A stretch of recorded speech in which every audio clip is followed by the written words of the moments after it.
You're talking about the car that Kyle Larson crashed at Eldora. It was a non-winger, right? Right. Four crown? Yeah, Hoffman car. You restored that car? Yeah. Got it from Hoffman, some point in time. What I did was 2 years ago, I guess 2 years ago now. But he had, it was destroyed, basically. Right. This is the actual rear end that was in it at Eldora when he flipped. This is pieces and parts from the Kyle Larson crash? Yep, that's the actual right rear tire. That's what's left of the front axle. Oh, plenty to work with there. Yeah. Are these pieces and parts valuable because Kyle Larson crashed this car? Well, what we've been told is that if you have actual pieces from the car, then even though they're crashed and they're damaged, it serves to give the, provenance of the car, the history to make sure that it's actually the car. So we kept a lot of the parts and pieces. A guy expressed interest in acquiring this car. He bought the frame and had it repaired, and he's going to finish the restoration. So I look at some of the stuff and I think to myself, well, we'll just throw that away and get it out of here, but not necessarily so, because Kyle Larson crashed this car. Kyle Larson crashed it. That makes it, changes the ball game. What are you going to do with that? I don't know. That's a good question. But it is absolutely, this whole box came off that car. Wow. He crashed this at Eldora? Oh, look it up. He has said that is the hardest crash he's ever had in his life.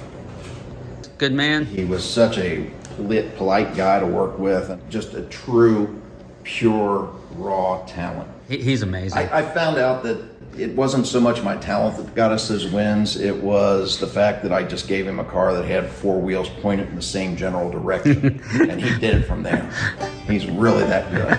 With reverse stagger. I got it from him, and he had the frame fixed, and then the kind of project kind of went nowhere for a while, and then he called me up, wanted to know if I'd do it, and put it together for show, and so I did. So where is the car now? Larson has it. Larson has it. Mm-hmm. Larson bought it? I don't really know exactly anything about that part of it, but all I know is Larson has it now. I didn't do it for Larson, but he has it now. That's I guess. Yeah. Mm-hmm.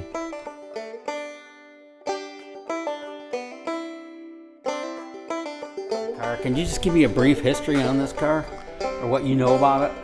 Yeah, it was built in 1953 by Harry Turner for Lee Elkins, and they ran it in 53 at Indy, made the race, and then ran in the dirt circuit up till 1959, made the race again in 55. That was the year Vuki got killed in 55. Right. Yeah. Yeah, and then it ran the dirt circuit through that period with other drivers. Andy Linden drove it to last and did pretty well with it. And I think you said Mike Nazarick drove it. Mike Nazarick drove it, yeah. That's probably the main drivers. There's few other guys drove it too in that period. Where'd you find it? I actually bought it from a fellow in Iowa that his dad had purchased it from the guy that made it into a sprint car in 1960, and he started to restore it and passed away, and I bought it, put it together. Sure. Yeah. How much time will you have in the restoration of this, what's going to be the McNamara Special? It'll probably, right now I probably got maybe 4 months in it right now, probably a couple more months to finish it. That's pretty fast. Yeah, it's pretty fast. I'm thinking 2 years, and you got it under a year at about 6 months. Yeah. That's amazing. Yeah. But you got to find an Offenhauser, don't you? I do not have a motor for it right now, no. Yeah. You're in search of an Offenhauser? Yes, yeah. Okay. Mm-hmm. I'd hate to see you put something else in it. Yeah, I have all the header built and everything else. I have a mock. You're already cut out to accommodate an Offenhauser. Yeah, I have a mock-up engine in it right now. Okay. Yeah, so. Yeah. But it's pretty much finished except for the paint and upholstery. And the chassis is the original McNamara car? Yeah, with a lot of work done on it. Yeah, well, they all are over the years when they live that long. Yeah. So. Yeah. That's amazing. Yeah. So. I'd love to see it when it's done. Yeah. Beautiful. Yeah. Well, it won't be too long. Did you say Mike Nazarick drove it too, or was Yeah. Mm-hmm. he was a badass, Mike Nazarick? So was Andy Linden. Yeah. As were all those guys that risked their lives in these machines back then. No Right. roll cage, no power steering, handbrake out the side. Yeah. You know, they didn't handle like a dream like today's machines do. Right. You had to wheel these things and Yeah. steer them and crank on that wheel. Right. Yeah. What an amazing era. I'm disappointed I never got to see it.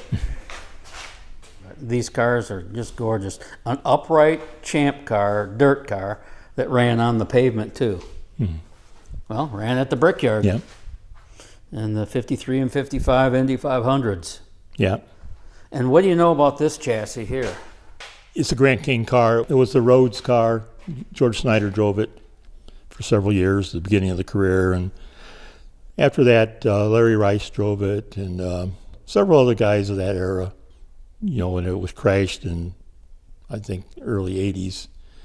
And been just taken apart. And you're putting it back together? Yeah, I fixed the frame. And so we're just working on putting it back together. Where'd you find the car?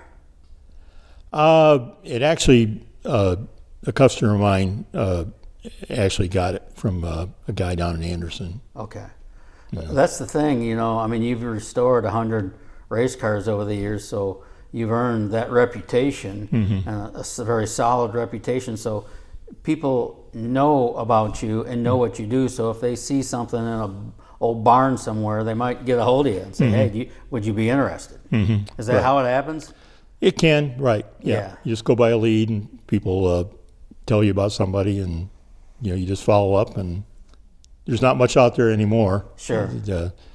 Years ago, there was a lot of bones left in the old roadsters and things like that. But They're all scooped up or gone? pretty much, yeah, pretty much. Yeah. Have you ever been like in a barn wandering through and discovered a car? Well, I Something like that? found cars that I might not know what they were, but I figured it out. That's the other part of the Right. puzzle. Yeah, You'll find right. a car and then you have to figure out what it once was. Right. Yeah, I've done that. You've done Yeah, that. Yeah, Yeah. for sure. Yeah. Well, you're an incredible story, and your story deserves to be told. And I'm privileged to be able to, you know, tell part of it anyway. It's so cool. Where did your fascination in restoration and racing overall come from? Did that come from your dad? Was he a racer?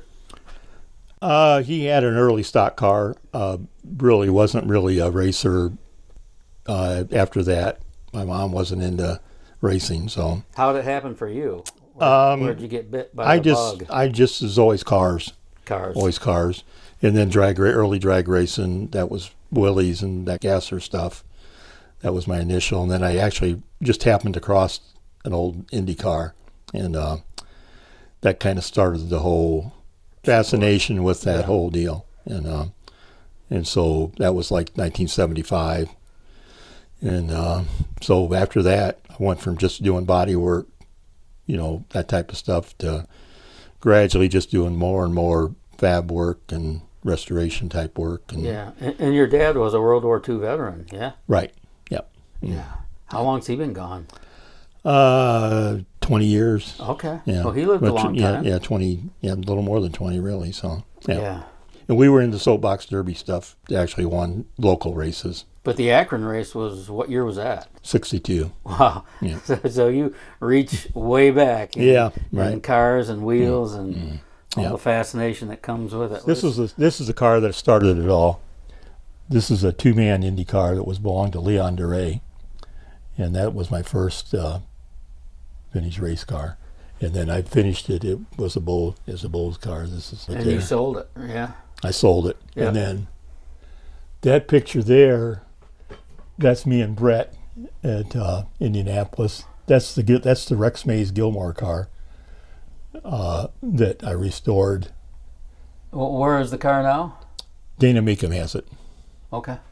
And that's a car that sat on the pole 1935 and 1936 in Indianapolis. Oh, with Rex Mays? Yep. Mm-hmm. Wow.